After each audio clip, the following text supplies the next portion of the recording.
Want to introduce our panelists today. They'll introduce themselves, but we've got a great panel here today looking at each side of the stakeholders involved in the process. So we have someone from an institution, from an agency, and someone who helps sort of oversee the sector, especially from the agency standpoint as well. So firstly, I would like to introduce Nazima Ghani, or Naz, today. Good morning, Naz, if you don't mind introducing yourself and where you are today. Thank you. Yeah, sure. Thanks, David. Hi, everyone. My name is Naz Ghani, and I'm the Regional Manager for Africa and the Middle East here at the University of Huddersfield. I've worked in the sector for probably about 20 years on and off, so I've got a good understanding of the agent relationship and how that works. And obviously, in these very challenging times, I think it's going to be an interesting conversation today. Thank you very much, Naz, and thank you for taking time out from that busy recruitment period. And next up, we have Vijay, all the way from India as well, which is afternoon now. So thank you, Vijay, for taking your time out, and over to you. Thank you. Thank you. Good afternoon and welcome to all the delegates here today. My name is Vijay Naidu and I am coming from Nagpur in central India. I've been in the sector for 27 years. I've seen a lot of colleagues, senior colleagues and junior colleagues from the universities. Have been through a lot of training programs and have worked very closely with British universities. Look forward to today. Fabulous. Thank you very much, Vijay. And again, thank you for taking time out. Really, really appreciate it. And last but certainly not least, we have a welcome return to a great colleague from ICEF today. So Tony Lee, over to you, please. Thanks ever so much, David, and good morning, good afternoon, and good evening, depending upon where you are in the world. My name's Tony Lee. I'm the Chief Visionary Officer here at ICEF, where I look after strategy mainly. And I've been in this sector about 23 years, and most of that time has been spent on the student recruitment side, as I previously held roles at inter-university partnerships and study group. So I've seen a lot of changes that we've gone through the sector, and obviously, like many of you, I'm seeing changes daily at the minute, not all of them welcome. So we can get more into that as we discuss. I'm sure we will get into that. But thanks, Tony, again. Big thank you to ICEF as well for partnering with SAMS Global throughout these webinars. And just as a quick insight onto me, if you haven't met me yet at these webinars, my background is in student recruitment for many years, actually at the University of Huddersfield with Naz for about 7 years, I believe it was. So I have great knowledge on student recruitment and partnerships, where I focused a lot in the Middle East and Africa. And prior to that, for over 10 years, I was working as an English teacher around the world and in the UK as well. So I've always had the students' journey at the heart of matters. So that's the fantastic panel we have here today. Let's get the ball rolling. Time does go quick, so let's get on to these questions today, and let's start with this one. So here we go. Where do communication challenges most commonly emerge throughout the international recruitment journey? And by the way, guys, I'll post these questions in the chat just so we can pin them so you're aware of them. So again, where do communication challenges most commonly emerge throughout the international recruitment journey? And Naz, I'd love to start with you on this particular question. So over to you first on this one. Thank you. Thanks, David. Yeah, I think that's a really good question, and I don't think there's kind of one area. If you look at the entire kind of application and student journey, there are key points in that journey where there are challenges in terms of like communication, both with the student and also, if the student's working with an agent as well. And when we're talking about communication with agents and students, I think effective communication is really important, but there is also some trust there as well, which I think we need to think about as well. But I think that in terms of building that relationship with an agent, that starts at the very beginning of the journey with the agent as well as with the student. So I think making sure that you're training the agent properly, and it's not just about the operational stuff at that point. I think that it's really important for an agent to understand where you are going strategically as well, so that they understand what you want out of that relationship. And I think it's really important to build a very kind of strong relationship, making sure those communication channels are open. And it's a two-way thing. It's really important that the agent is able to talk to you about issues, about if something's not being communicated properly. So it's very much a two-way street in that respect. But I think one of the biggest challenges that, in my experience, I have with when I'm dealing with agents in particular is the fact that an agent is also representing many other partner universities. So, you know, that communication that you're having with the agent about your university, yes, you might be doing, with the best will in the world, doing everything possible, but you know, the agent's having to juggle that with many other institutions, and we're all doing very similar things, and we're all saying very similar things, especially right now with everything that's happening. But I think there's universities are working in slightly different ways as well. So it can be a juggling act for an agent. And I think that is probably one of the key challenges for an institution and an agent in terms of that communication channel. It's not necessarily about whether you're communicating well with your agent. I think it's the fact that they're having to juggle with so many different partners with different nuances. So I think that's, you know, what the key thing that I would say about that whole communication journey and that student journey. Thanks, Naz. I think that's a really good point. I remember my recruitment days, and I think I have huge respect for agencies in terms of, you know, working for a university. We just have to remember one university's sets of courses, entry requirements, those sort of dynamics of profile. Whereas for recruitment agencies, they've got a big job. Their portfolio could be anything from 20 to over 100 plus, maybe much more in terms of their institutional partners. So that ability to retain and remember those key aspects of profile and operational channels of communication is tricky. So I do massively respect that. But like you said, it's very much about that trust and relationship and keeping that channel open for training. So thanks, Naz, on that. Vijay, over to you. What's your initial thoughts on this? Any particular communication challenges that might emerge from your side of the fence? So I'll use a line: silence is never golden. So when there are bouts of silence on either side, it doesn't help us. Because I come from an agency, I have represented universities. So for students, I am the face of the university, and I need to have the answers with me. I can take my time, but within reasonable time, I need to get back to the student and give him or her an answer, whether it is about an entry requirement, whether it is about some other aspect of the application, because at the universities, art and design can be dealt with differently and engineering differently. Some courses might require interviews, some might require a portfolio. So I need to have the answers. And if my channel with the university is thorough, strong, solid, person to person, then there are very few chances of there being a communication gap or a silence. But it happens over time when the numbers come and when students get acceptances. The conditional offer is the first target that we work towards. Once the conditional offer is generated, then the student knows what he or she has to do in order to get an unconditional offer. And that's all that matters for the student. So I keep the students' interests at heart and look for places where I need to plug the gap and overcome the communication challenge. Perfect. Thanks, Vijay. And just on that point, before I go to Tony on this point, is what Naz brought up about you have to deal with multiple institutions. So that ability to retain and grasp that knowledge and information regarding whether it is course information, module information, etc., updates on applications.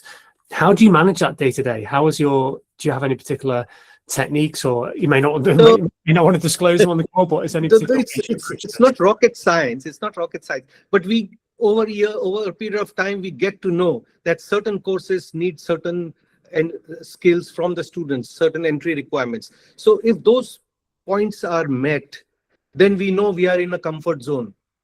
We are solid. And if the student is not able to or not going to meet those requirements, then it's better to counsel the student towards another program. Sure. So it's not that the university doesn't train us or make us aware of what we need to see, But once that is done, then it's experience that tells us what to see and how to guide the student. Okay, perfect. Thanks, Vijay. Tony, over to you on this point, if you don't mind. Yeah, and I think it's probably reflecting upon what Vijay said there. I think it changes as the student moves through the pipeline, and whether when the student's in the early stages of speaking to an agent, that agent is working on behalf of the student and the parents to find them the best fit institution at the best place that we're through. But once they've honed in and they're now they've basically accepted their offer, they perceive themselves as being a client of the institution. The institution is now taking over that relationship in some way, and there's direct communication happening between the institution and the student. And I think it's when that handover happens that there can be a whole world of confusion, particularly when, from the parents in particular, they don't understand that there's a pathway provider potentially that's got a different brand name, and there may well be a master agent that's also working with a sub agent. So suddenly there's a lot of voices in a conversation, and the parent doesn't understand. What do you mean that this pathway provider isn't the university and that this agent isn't the master agent? Where's all that confusion coming from? So there can be a lot of voices in that part of the journey. And I think really where best practice lies is in the transparency. It's the student understanding who's playing what role, understanding that they've got two people to speak to, and there being a good relationship between the university and the agent, where they can understand that they are, in many cases, the student is both of your clients, right? They are indeed a client of the agency. They are indeed a client of that university, and they know who to go to where in order to get that answers. And this is before we get into channel conflict, where the same student may have also applied to the university direct, met another agent at a fair, didn't realize that was happening, so also filled in a form on UCAS or something. So the opportunity for confusion in amongst all of this gets multiplied very quickly. And of course, the student just wants to get onto the best university course. And I think everybody with the best will in the world wants to help the student. And that's before we start getting into more channel conflict, when they're using WhatsApp on one channel, you're speaking to somebody on Facebook the next, also using an email. You can see why confusion happens. But ultimately, I think transparency and everyone being really clear with each other is really the answer to the solution to the problem. Absolutely, Tony. I think you're right. And we are in such a unique industry. And I always use this term, like, we're not selling shoes to a person in the shop, which is a 5-minute conversation directly to that person. We're selling a service, a product, whatever you want to call it, with such dynamics to it. It's quite complicated if you peel back the channels of communication. And even in a family who doesn't know what is a CAS, what is a pathway, what does a UK visa look like. So yeah, it's a very complicated network. So you're absolutely right. Transparency. I think that's exactly right. I mean, I'm going through this period myself now. For the first time, I'm also a parent that's in the middle of communicating on behalf of my daughter to a university. And of course, my daughter comes to me asking questions and expects me to email the institution. So the parents can also be another complication in the mix in some respects, where they want to have direct communication with the university or with the agent as well as the student. And it's also balancing that. Some students want, it's me, I'm the client. Others, it's more just talk to my parent. Basically I'm going to go wherever they say. We look forward to that experience you're getting with that communication channels from the university, so keep us posted. Just to let you know, we've just had our first poll gone live, so please, if you can answer that poll in the background, we'd greatly appreciate it. Thank you, Sham, for posting that. Let's move on to another question here, guys. Really good start there. I just want to move on to this one. I'm going to go to Naz again to start with this, and we can flip it over to the agency side, so to speak. But Naz, what information do institutions, colleges, universities, most value receiving consistently from recruitment partners? So what information coming back to you from your agency partners do you find really, really useful and essential in that consistency? Thank you. Yeah, no, that's again a really good question. I think that from a university perspective, our reliance on our agents in terms of market intel, kind of understanding what students are looking for, what's happening in the market. Those are all really key aspects of, it's not just about the student. Well, it is just about the student, but the student is the center of all that. But getting that more broader kind of understanding of what's happening in a particular market is really important. I mean, our agents are our eyes and ears when we're not there, so it's really important. So from that aspect, that relationship is super important, because you want your agents to be able to feel comfortable enough to to feed back both positive and negative aspects of what's going on in their world, you know. And I think in terms of the student, and thinking about that student journey, it's really great when an agent can kind of help that student along the pipeline in terms of how they're relaying that back to us as an institution. So if a student, you know, whether it's positive or negative, I think it's really helpful for an agent to tell us, you know, if we're doing something wrong, if we're not doing something how they expect it to be. I think, you know, that feedback is really, really important to us. And certainly from my agents, I really appreciate it when they're, you know, very direct and they tell me, well, you're not doing this right. Other universities are doing it this way. Why are you doing it this way? I think that is really important to be able to have that communication with your agents. And I know a lot of the agents that I work with in particular markets are very direct and very open. You know, and I think, but that is helpful to a university. Some things we can change, some things we can't. And I know right now in this current climate, there's a lot of frustration, you know, from the students, from agents, and from us as universities as well. It's a very challenging time right now.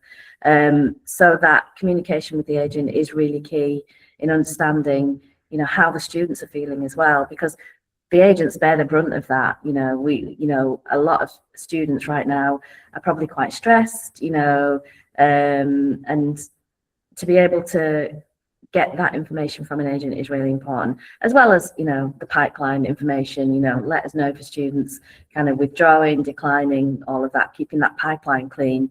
But I think it's the more broader information that can be really valuable at key points in the year as well. No, absolutely. I think that word transparency is key, and a bit like how people say around people from Yorkshire in the UK here, you know, being direct is absolutely quite key, isn't it? Because whether that is positive or constructive feedback or updates, we need to be in the know, don't we? Because as institutions, and also the other way around for agencies, because we are dealing with people's futures here. This is a really big change in their lives. We need to know updates as soon as possible, and we need to make sure we provide the best support and feedback as quickly as possible as well. And but thanks, Naz, on that. Vijay, what's your thoughts on this? So, like Naz said, what's happening in the market? We are the eyes and the ears, like she said. One of the most important things I would say is feedback from alumni, because some of the students come back after finishing their courses, and then we meet them, we take their interviews, and we, you know, keep them on file. Some of them even help us in talking to new students. So what is the feedback going to the university? That's very important. And not always feedback is good. Sometimes there may be issues, genuine issues that the universities may have overlooked, and it helps the universities to streamline those issues. So on a positive thing, feedback helps universities. Competition, news about competition helps universities. News about scholarships and bursaries helps universities. So I guess the information that we can relay to the universities is more to help the universities frame their policy. That's what I would say. Perfect. Thanks, Vijay. Tony, over to you on this one. Yeah, I mean, it feels like we're going through a really challenging time at the moment, where we've seen across major markets a real increase in the number of visa refusals. And we're also seeing where there are real challenges around things like credibility interviews, where people are falling at hurdles, and it's very difficult for us to predict that. So I think, you know, I suppose repeating what Vijay and Naz said, I think, you know, transparency and clarity is important as it's ever been. And I think as much as anything, being able to communicate to a student and to the institution why you think this student is a best fit for that institution, what the expectations are, why this student will be successful. I think being able to communicate that all the way through and being really clear to the parents and everybody why this student, why this course, why this institution, I think it's more important than ever. Absolutely, Tony, 100%. Just on your experience, guys, here, and you know, just especially on Vijay and Naz here, if an agency or an institution is facing potential issues of operational communication with that flow of that channel between you and your partner, what tips can you give those on the call today, from whichever position that might be, to help sort of deal with that potential channel of transparency? Any approaches you feel would be good to start, whether that's just have a regular meetings to, change certain methods of communication? What's your thoughts here? I think from my perspective, I always look at like the data, so like, from your days here with us, David, that, data is key. So from a university perspective, if you're looking at an agent's performance, or you can see something kind of in decline, or, something doesn't look right in the numbers, then obviously the first thing you would do is kind of like contact the agent, say, is everything okay? Do you need any help? Do you need any support? What can we do to help you, kind of thing? So I think that's really important, to be able to reach out to your agents, not just like at key times of the year, or like when you're going to do training. I think now, because we're all in WhatsApp groups with our agents and things like that, it's very easy to kind of reach out and say, I've noticed this has happened. Do you need any help? Do you need any support? What happened here, and have that conversation. We've talked a lot about transparency, and that's important with the agents as well. So if you feel like something's not quite right, reaching out to an agent and just kind of checking in with them sometimes is, can mean a lot, I think. Absolutely. And I think also, if it's bad news or a difficult case, don't let it fester. Be open. Don't be afraid to have that conversation, because yes, it might be a difficult conversation. Yes, there might be a few high volume chats with your partners, but the ultimate thing here is just to making sure the students are good, and making sure everybody's happy, and making sure that we don't leave things to build up and get worse as time goes by. But no, that's really, really. And being honest as well. I think that, there are some things that are within our gift to be able to do and to help an agent if they've got a hard case. But if you can't do anything, just be honest and say, well, I can't deliver that for you.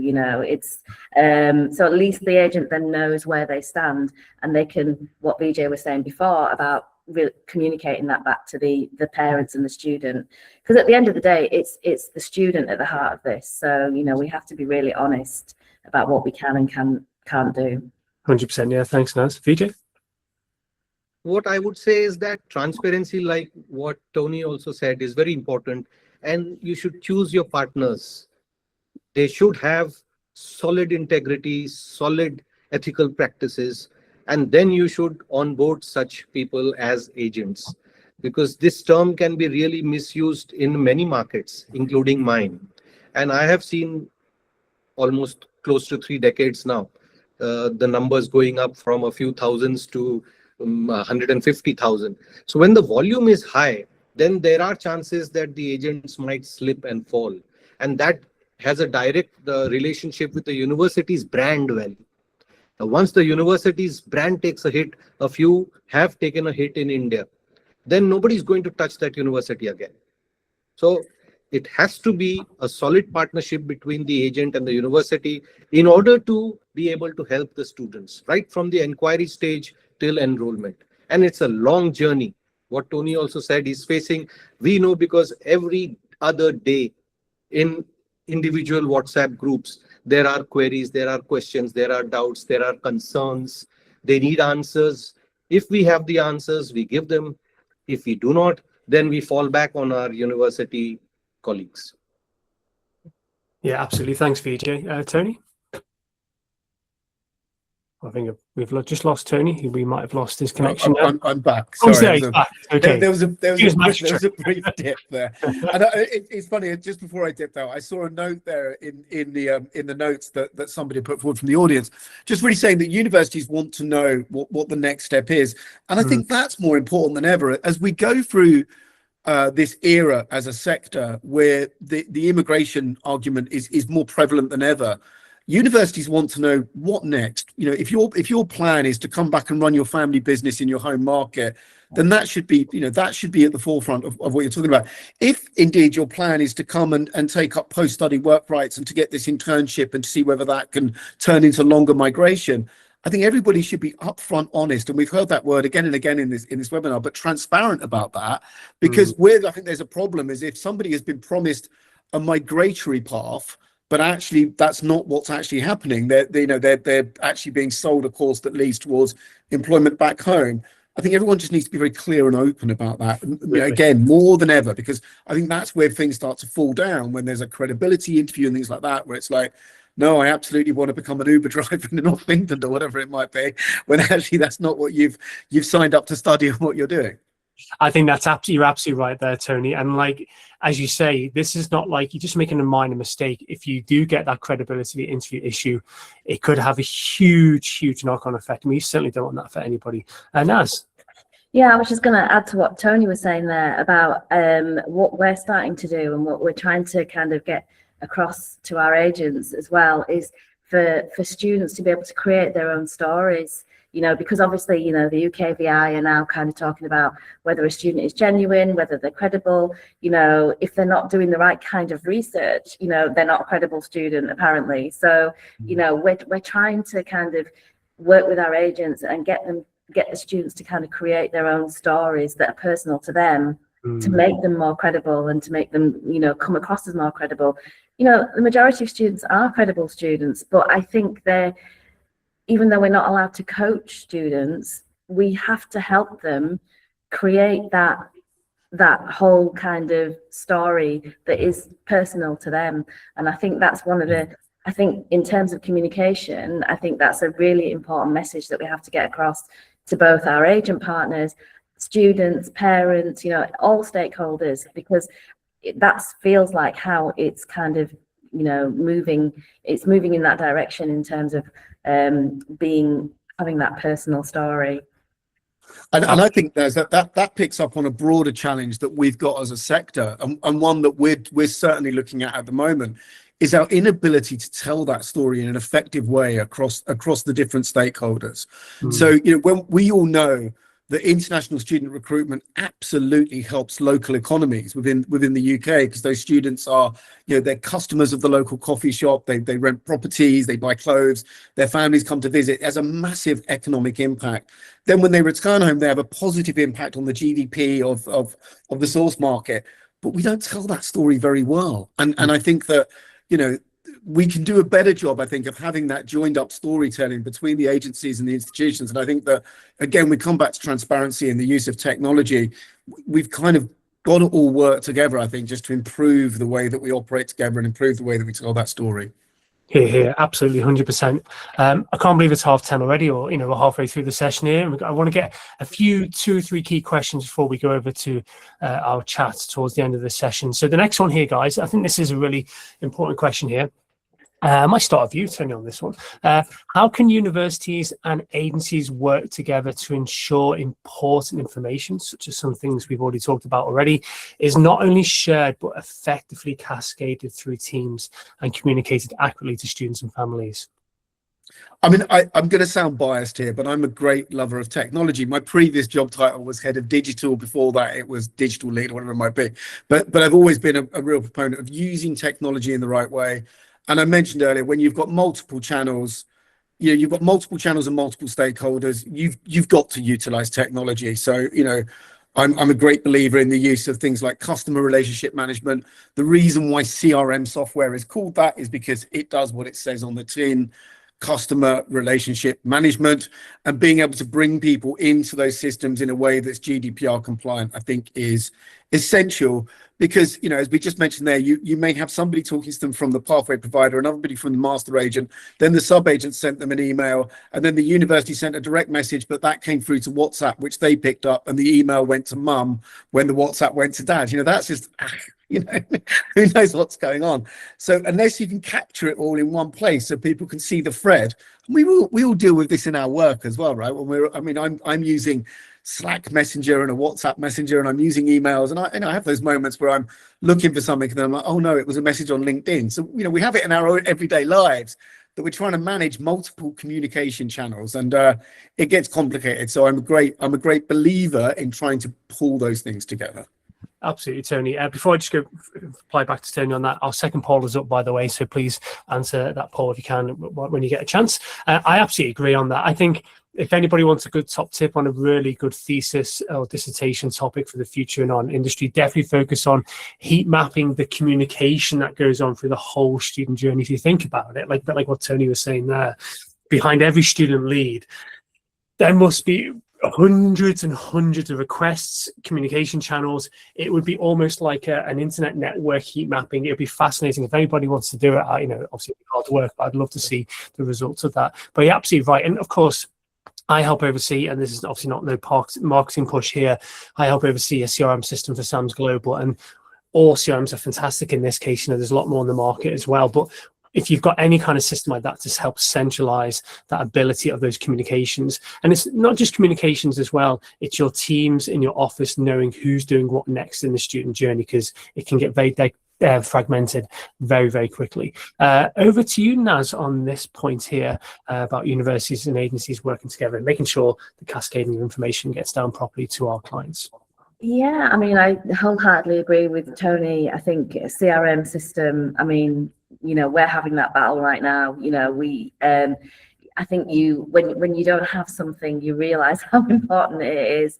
And, like just using our student record system, it doesn't do what we need it to do. So it's really hard in that respect to be able to kind of communicate the way we'd like to communicate with our students and with our agents as well. So, I mean, right now, my WhatsApp is it's like a full-time job in itself.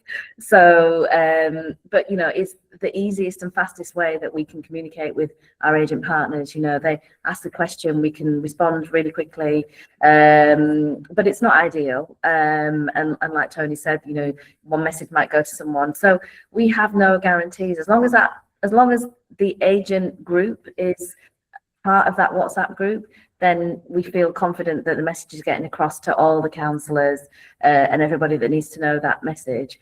But, we know in agencies, in big agencies especially, the turnaround of staff in those offices can be quite high. So, somebody left, has somebody not picked up that, that phone or whatever. So there are definite gaps there. We're finding more and more that emails are just not cutting it. A lot of agents are way too busy to be able to check their emails. They're actually doing what they're supposed to be doing and, talking to students. So emails less and less efficient, but yet we're still in that phase where we communicate regularly with our agents on WhatsApp, but when it comes to providing evidence of something or sending a document, you then have to say, well, send me an email, because you still need that audit trail. So, CRM would be fantastic right now. But like I said, we're having that battle at the moment. So fingers crossed. That's a good point, Naz. And it's all, end of the day, it's all down to resource. We know it can be tricky. And this is not just for institutions, it's for agencies as well. But from my experience as well, inboxes can be a nightmare. So top advice, just if you can, dedicate resource just for keep on top of those channels, because it really will reap rewards. Vijay, just your perspective on this particular question, please. So I agree with Tony that technology should be used in the most optimal way. Many universities now have their own portal. They give user IDs to students. Whatever they need from the students, they put it over there. We as agents, we have got access to those portals, because if the students are with us, then we have that channel. So emails are getting passé, they're getting obsolete now. That's no longer helpful or fast when you look at tools like CRM. CRM is a good start, but I think the universities that have shifted to the portal system are getting their information back and forth much, much quicker than the traditional email format. That said, there should be maybe once a fortnight or once a month meeting between the university's international office and the main agents wherever they are in the world. At least that window should be there, so that if there are pending issues, and there are pending issues, these need to be streamlined, ironed out quickly, so that the student doesn't lose interest. We've seen that, when it's taking a lot of time, then the student says, okay, what's my next choice? And the student has to be served in that sense. So yes, use technology, have a window between the university and the agents or the master agents, because the master agent can then have a window with the sub agents. So And the one point that Tony raised was, if information goes all over the place, then your sub-agent or your main agent who is in touch with the student and the family must have a WhatsApp group where every information, every bit can be, explained, passed on, and kept everybody aware of what's going on. That's my take on it. Thanks, Vijay. No, perfect. Thank you so much. Just on that point, anybody can jump in here before I move on to one final question. Is that, have you, with these challenges we may have faced through operational communication and transparency, have you guys used any methods? We've talked about solutions right now. Have you adopted any methods or practicalities in the recent past which have helped at all with that operational efficiency in any way? Yeah, I mean, we've tried. I mean, when you were at Huddersfield, David, we tried doing agent drop-in sessions, because obviously we recognise that agents are busy. So if you want to have that regular contact, but it's hard to kind of coordinate a time when everyone is available. So I've done it recently with some of our bigger agents where we've done like a 20-minute kind of just join if you're ready, if you're there, if you're able to. If not, don't worry.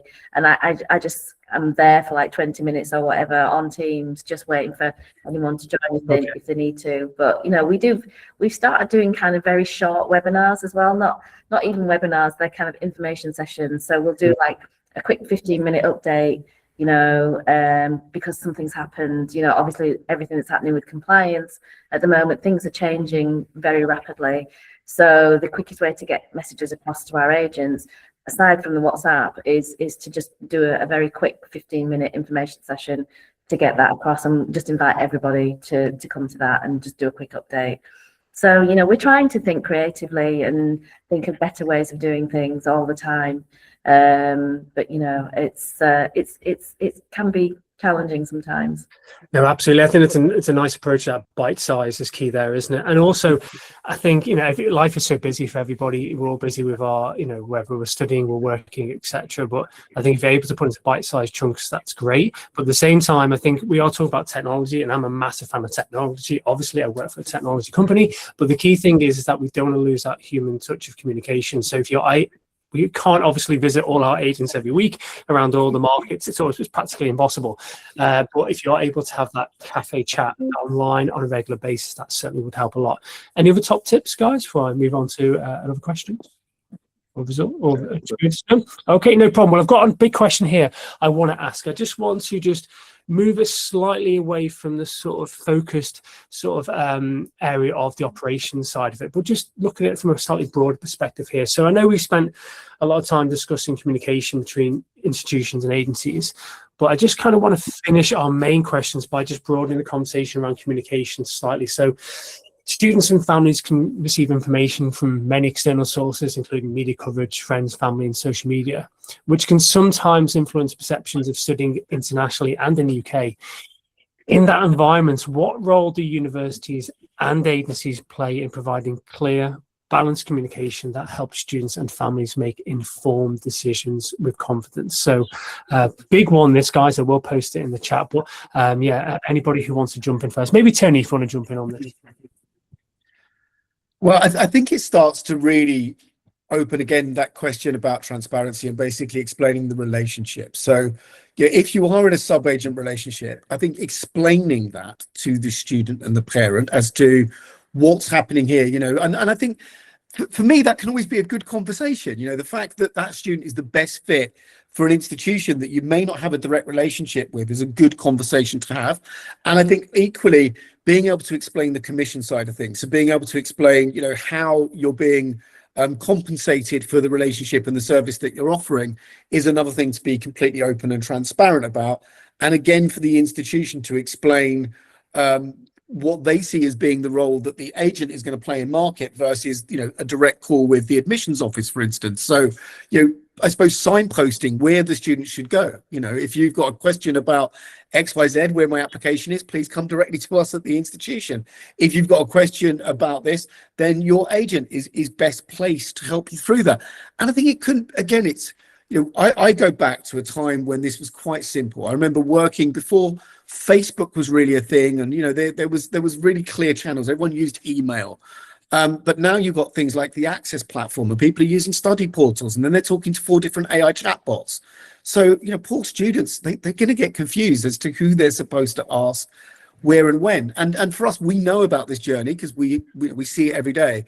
But for many students, it's a once in a lifetime experience. They don't have any experience of knowing where to turn and when. So, yeah.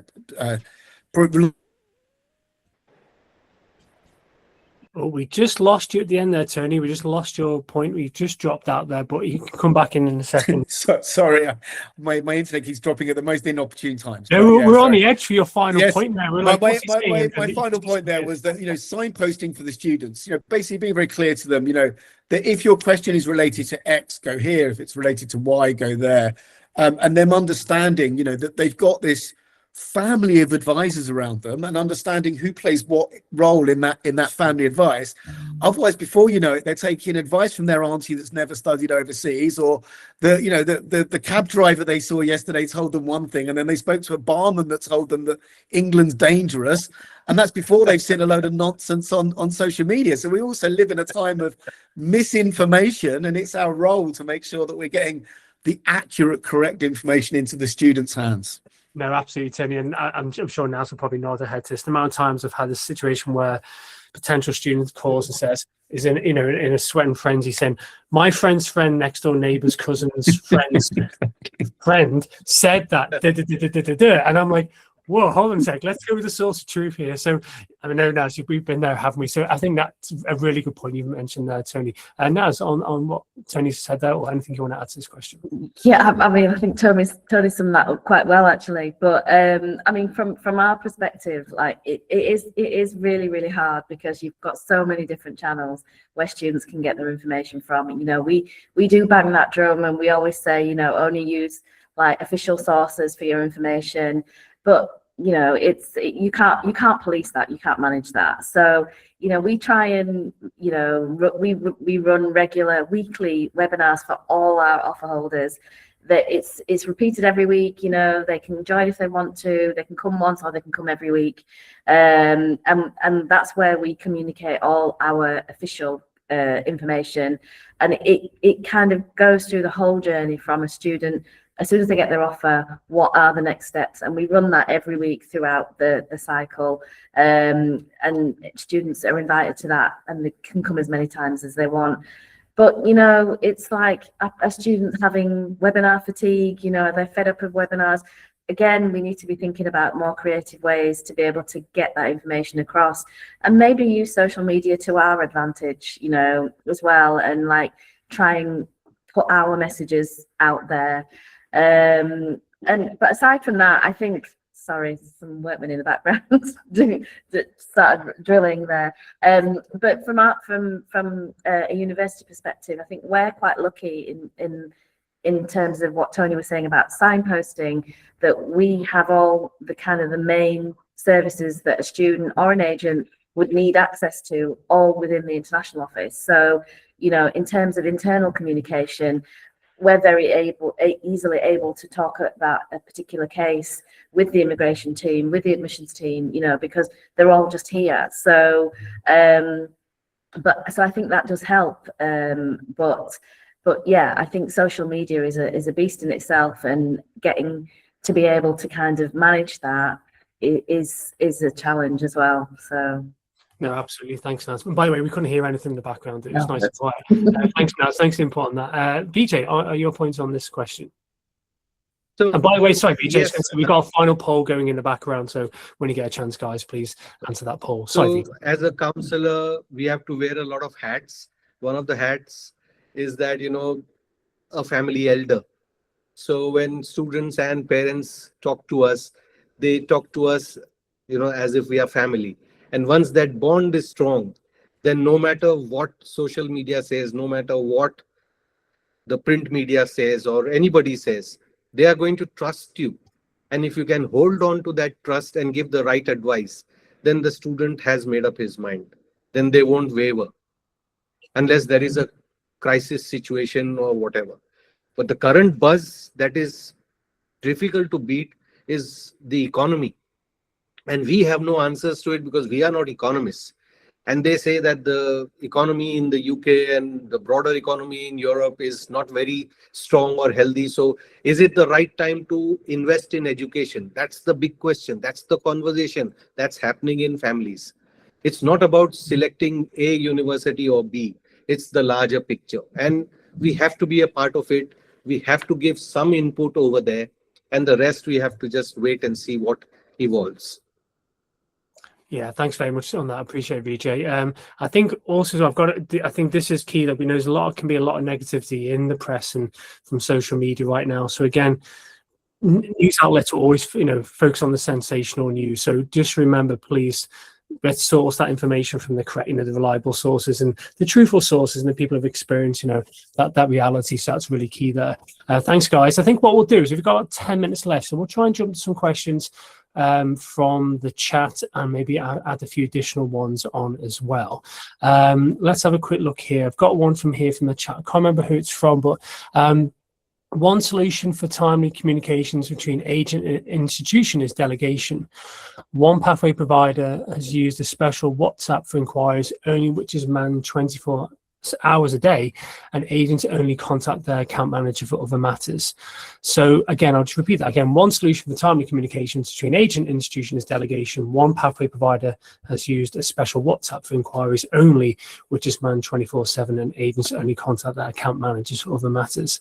What's your thoughts on this, guys, on this particular point? Anybody about this approach to managing particular chats, or just taking that approach of delegating particular communication management for particular channels and stakeholders? I mean, I can jump in there because I came from a pathway provider, and I spent quite a lot of time trying to put in place good communications between the admissions teams and with the agents. But again, it really depends upon what questions are coming up, right? Because if an agency may be asking, why is my offer a few days late, and obviously the admissions team can answer that. But I think it goes back to Naz's point that you can't deal with all the miscommunication that's coming up in those kind of channels, right? So again, we're going to face an ever-growing problem. I'm dealing with this all the time now, where social media and the use of AI, there's more and more misinformation polluting these channels. So I'm not sure that just simply manning a WhatsApp for 24/7 is going to solve that in any way, shape, or form. I think that we're going to need to get better and clearer at communicating with students and making sure that they can block out and ignore all of the misinformation that is going to become ever more present. The use of AI is going to absolutely increase that. Next intake, it will be much worse than this one. Thanks, Tony. Thank you very much. Anybody want to add anything to this particular question, or I can move on to another one? No, all good. Thanks for that input on that, Tony. I've got one here. This might be certainly more pivoting towards Naz. Just a question on what do you think about this notion or potential feedback from the market where agents might be sort of constantly chasing universities for many aspects of that student journey? Is that something which you face? And if so, maybe how can that be supported or, changing that dynamic? Yeah, I mean, it's difficult to manage that. I mean, I always say to my agents, like the agents that we work with, we have to work together to kind of try and manage expectations, but be realistic at the same time. So that, I mean, we recognize that agents are under a lot of pressure. They're getting it from all sides. We're constantly telling them, do this, don't do this, compliance this, turn around this. It's like, and they're having to manage all of that, plus the student who at times can be very emotional. It can be quite stressful. They can get quite frustrated. So just managing that in itself is a skill. And then you've got parents as well. So it's not easy. So I understand where agents and why agents get frustrated with universities and institutions, particularly when we're trying to kind of toe the line and say, well, we can't do this, you've got to do it this way. And I understand that. And, the conversations that I've had with some of my agents recently has been along those lines.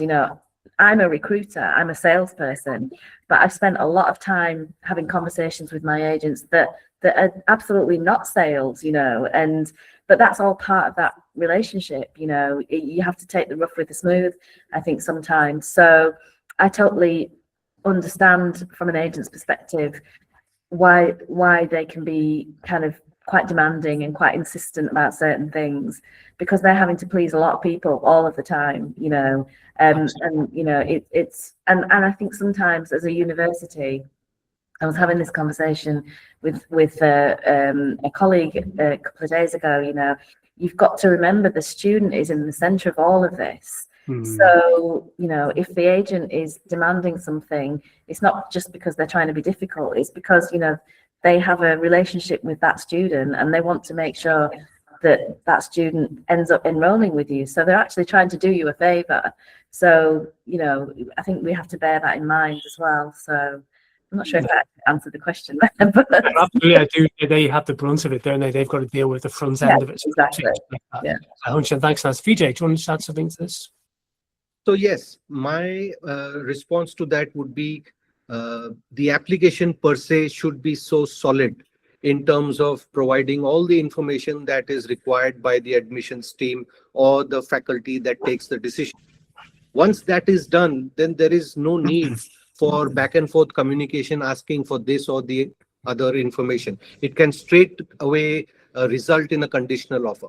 Now, bear in mind that whatever information we collect at the outset will be useful for university admission, for an education loan in the bank, for the visa application later on. So there are three important stages. University is just the beginning. So if information is there with the agent's office, then the application will go absolutely perfectly. I remember the days when we used to fax the application form to the university office and wait for a hard copy of the offer letter that would come by Royal Mail. Yeah. So technology has helped. Thankfully, emails came in at the right time. And now, increasingly, I would say, universities are moving on to the portals and CRM and what have you. So yes, bottom line, get all the information, fill up the application, provide all the supporting documents, and your decision will come soon. Yeah, absolutely. And just a point here, which Tony's mentioned in the chat there, Antonius, is that it can go both ways. Absolutely. Universities might not be responding in due time to that important information request and support to agencies. So it's definitely a two-way street in that sense. So, there's that ability to make sure that operationally set up sound on that side of the fence as well. So 100%, yeah, on that point. Sorry, and also just to add, like universities, we talked a lot about technology today, and I think a lot of universities are still very behind in terms of the technology that they use. So I think that is, something that definitely needs to change as well. 100%. Yeah, thanks for that. Just on this point, I just want to ask is just that, I heard this sometimes with recruitment days, is the statement of like, coming from an agency, it might be, hey, you can't speak to my students as a word that you may not pay me my commission. Have you ever had this problem before, Naz, in that sense? Where, they don't want you to chat directly to that students and be worried about that commission and in that sense? Yeah, it has come up occasionally, yeah.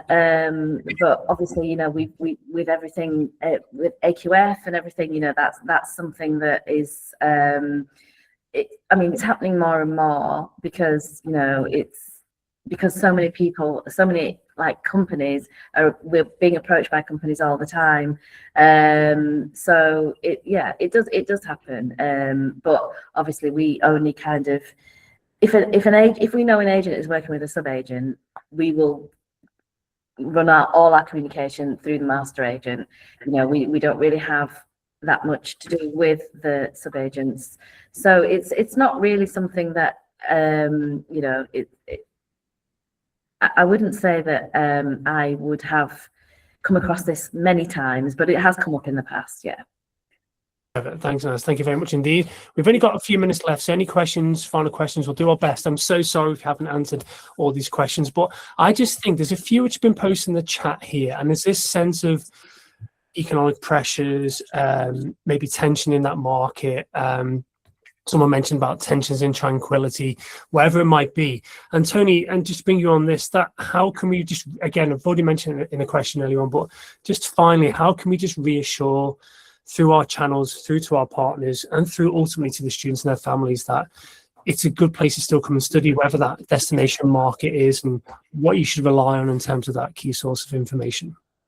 Yeah, I mean, I think we're living in shifting times, and I think that students have more choice than ever. The number of students, we've got to remember that we're living in a world where the number of students looking to go and study overseas is increasing year on year. The destinations and the choice that those students face is increasing year on year. Therefore, the need for guidance and agents, again, is increasing year on year. And I think, we have to look at the behavior of both selecting and recruiting universities, particularly in places like the UK. And there's a degree of, dare I say, arrogance that comes with that, where, they always look at the market demand as if it's never going to go away. And I think it is starting to go away. I think people are starting to question whether they want to jump through those hurdles or whether they want to pay a levy on top of their student fees. And I think we need to be mindful of that. I think we need to be very mindful of that. And I think there is, the agents have more and more choices. There are T&E options. There are growing study destinations taught in English talk programs in Germany, Spain, France, all on the increase.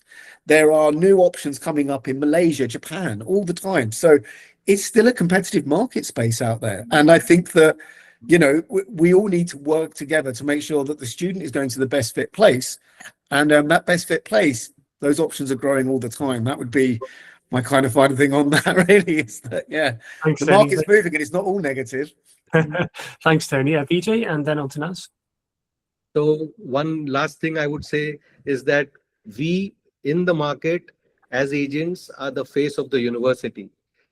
The university should ensure that that face is good. 100%. So makeup or anything, we've got to make. No, absolutely, man. I think that's a lovely way to put it, Vijay. I think that's a spot on approach to that, absolutely. And in any way, for how that looks, that's all about support and providing that help towards you for that, how that looks, so to speak. That's a really nice point there, Vijay. And Naz, final points on this particular discussion point. I think Vijay has summed that up perfectly. I don't think I can top that, to be honest. I think, I agree wholeheartedly with what Tony said, but I think Vijay summed that up really well. Thank you so much. We've just come up to 11 o'clock UK local time here. We've gone for an hour. We almost need like a post-webinar cafe chat, a bit like your drop-ins there, Naz, with your partners. We kind of need to just continue this chat. It's almost like a lecture now, isn't it? Then you have your seminar afterwards, but it'll be good to continue these chats from other ways and other methods maybe in the future. But thanks to those who have contributed in the chat. I apologize I haven't got to them. It has been a busy discussion between the panelists today, but thank you so much for joining today. I think there's been some common threads of themes going on here: transparency, that ownership, the support channels. Don't be afraid if it is positive or negative, going back to the support service you're being received or giving to your partners. Make sure you are having those conversations, because at the end of the day, and as we always say, it's the students at the heart of this matter. These are the ones we need to take care of and provide the best service and communication as we can, especially when we're moving through potential, as we say in inverted commas, difficult times in that sense. But thank you so much, everybody. Firstly, a big thank you for those who've joined today. Thank you to Naz, joined from Huddersfield. Big thank you for Vijay, coming from India there, and Tony in South UK as well. If he's still there, then if his internet has just taken him out, I'm not too sure. But a big thank you to you all. We really appreciated it. And thank you for those taking huge time out from all your busy work schedules, from this busy recruitment time. And on that note, for my recruitment days, I hope your recruitment window goes really well. I hope you convert well. I hope all your students get all the courses and universities that they desire, and hopefully this will continue moving through for the next year or so as well. Please keep an eye out for our network. I will send a recording of a session the next day or two. It will be posted through the link to our YouTube channel for SAMS Global, so do follow us and like our videos on there as well. And hopefully we'll be in touch very, very soon with our future webinar announcements as well. We've got some great guests coming up in the coming months as well. Big thank you, everybody. Enjoy the rest of your day, the rest of your week. Hope recruitment goes well. Thanks, Vijay. Thanks, Naz. Thanks, Tony. All of you, thank you. Get the cup home, David. Get the cup home. Yes, please, England, bring the World Cup. I'm a bit doubtful on the last few games we played recently, but my sincerities go out to the likes of Japan yesterday, and of course Germany as well, and also Netherlands. Morocco. Netherlands. Big results yesterday in Morocco and Paraguay, so incredible. So good luck for those teams still in for the next round, especially the games for tonight as well. But thanks again, everybody. All the best. Okay. Take care of yourselves, and we'll see you all very soon. Bye. All the best. Bye for now. Take care. Bye-bye. Bye-bye.